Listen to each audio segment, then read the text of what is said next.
सांसद और राष्ट्रीय लोकतांत्रिक पार्टी के सुप्रीमो हनुमान बेनीवाल बहुत से आंदोलन करते हुए नजर आते हैं।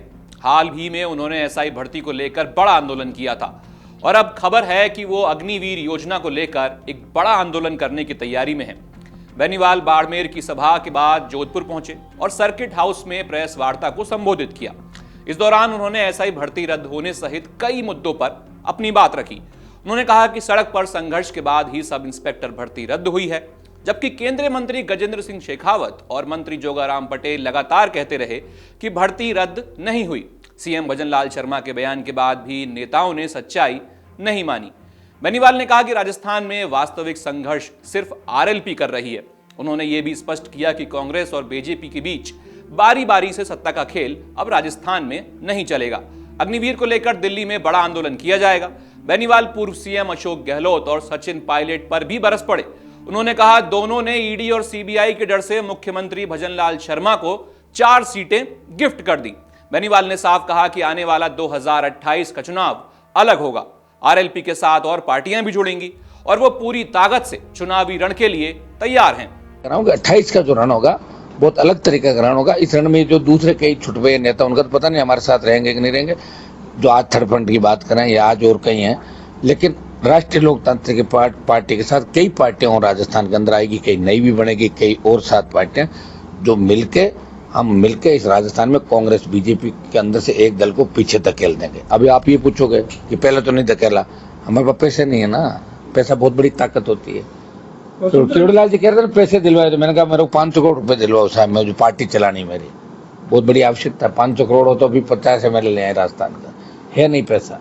Sir RPC member Manju Sharma ने इस्तीफा दिया, मंजू को सस्पेंड करना चाहिए था, उसको गिरफ्तार करना चाहिए, संजय श्रोत्री को गिरफ्तार करना चाहिए और उसको सस्पेंड करना चाहिए संगीता आर्य को। क्यों नहीं करें भजनलाल जी?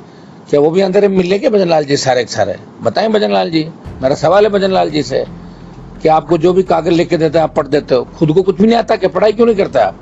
थोड़ा पढ़ा करो। तो जोगाराम जैसे लोग चला रहे हैं भजनलाल जी को और ये खुद कह रहे हैं कि रद्द ही नहीं हुई, शेखावत कह रहे हैं रद्द हुई नहीं और ऐसे लोग इनके साथ बैठे हैं। तो ये तो शर्म आने की बात है भाई। देखिए चीफ मिनिस्टर को कोई नहीं मान रहा है और ये दिल्ली तक शिकायत है और दिल्ली वाले सख्त नाराज है भजनलाल जी से। और किसी भी वक्त जिस तरह धनखड़ का इलाज हुआ उधर भजनलाल का भी इलाज तय है और मैं आपको बता दूंगा कि जल्दी इलाज होने वाला भजनलाल जी। संजय श्रोत्री ने एक बयान दिया है, उसमें ये कहा कि मेरे अलावा पैनल बोर्ड में कई और उसे सही कहा। देखिए चोर हमेशा माल के बंटवारे को लेकर लड़ता है, चोरों में कभी झगड़ा नहीं होता, लेकिन चोरों में झगड़ा जब होता है जब माल का बंटवारा होता है। तो संजय श्रोत्री सही कह रहा है कि एक चोर तो वो खुद है, वो बाकी चोरों को पकड़ो, बात तो उसने सही कही। तो चोरों में झगड़ा हो गया ना, इसलिए माल का बंटवारा झगड़े के समय हुआ।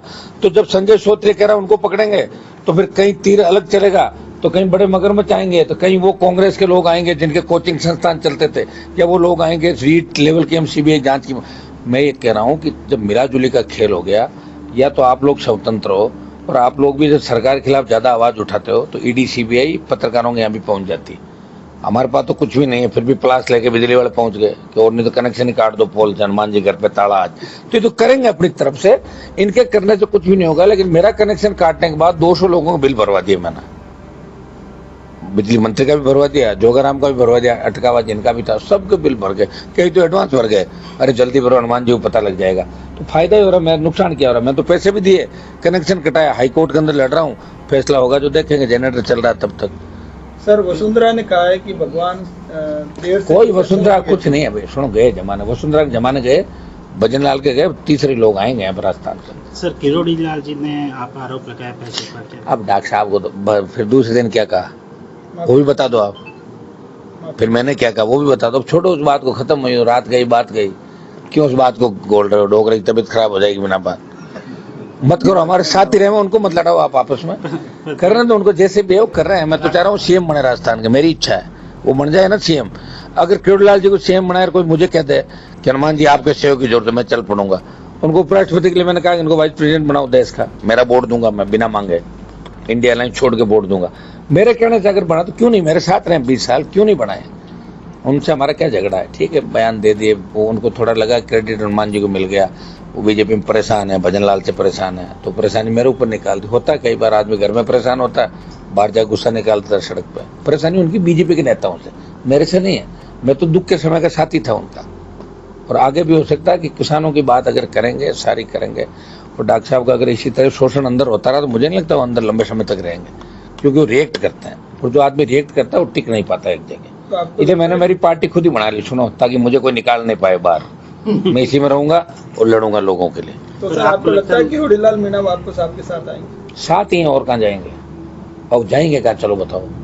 अभी तो वेट कर रहे हैं, शायद कह रहे हैं भाई कुछ बदलाव हो जाए, तो डिप्टी सीएम और होम पे ही राजी हैं। अगर वो नहीं हो तो फिर तो कोई मतलब नहीं, फिर तो आना ही ठीक है, उनको आकर संभालना चाहिए हम लोगों को। जो हम नए नौजवान लड़ रहे हैं, तीसरे मोर्चे की उन्होंने बात करी, पीछे आके बैठ जाए, संन्यास ले राजनीति से क्या करना बताओ मुझे। घनी राजनीति करी, बड़ा नाम है, आकर हमारे जैसे लोगों की मदद करे। देखिए बड़ा समुदाय उनको पसंद कर रहा है राजस्थान में, से कोई दो राय नहीं।